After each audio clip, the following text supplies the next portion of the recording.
امام جعفر صادق علیہ السلام ایک مجلس میں تشریف فرما تھے۔ لوگ اپنے مسائل پوچھ رہے تھے۔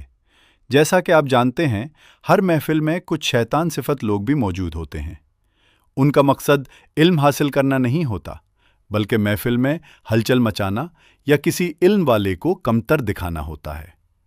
ایسے ہی کچھ لوگ اس مجلس میں بھی تھے۔ ان میں سے ایک شخص اٹھا اور امام سے مخاطب ہو کر بولا، کل میں نے ایک ایسی نماز پڑھی جس میں سجدہ نہیں کیا، کیا وہ نماز ہو گئی؟ امام علیہ السلام نے فرمایا، بیٹھ جاؤ، تمہاری نماز ہو گئی۔ پھر دوسرا شخص اٹھا اور کہنے لگا، میں اللہ کی رحمت سے بھاگتا ہوں۔ امام علیہ السلام نے فرمایا، ٹھیک کرتے ہو، بیٹھ جاؤ۔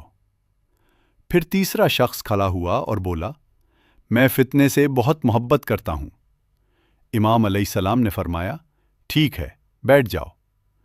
اب محفل میں بیٹھے لوگ حیران ہو گئے کہ تینوں لوگ بظاہر گناہ کی باتیں کر رہے ہیں، مگر امام علیہ السلام انہیں درست کہہ رہے ہیں۔ تب امام جعفر صادق علیہ السلام نے فرمایا، جو شخص کہہ رہا ہے کہ میں نے بغیر سجدے کے نماز پڑھی، اس کا مطلب نماز جنازہ ہے، اور جو کہتا ہے کہ میں اللہ کی رحمت سے بھاگتا ہوں، اس کی مراد بارش ہے، اور جو کہتا ہے کہ مجھے فتنے سے محبت ہے، اس کی مراد مال اور اولاد ہے۔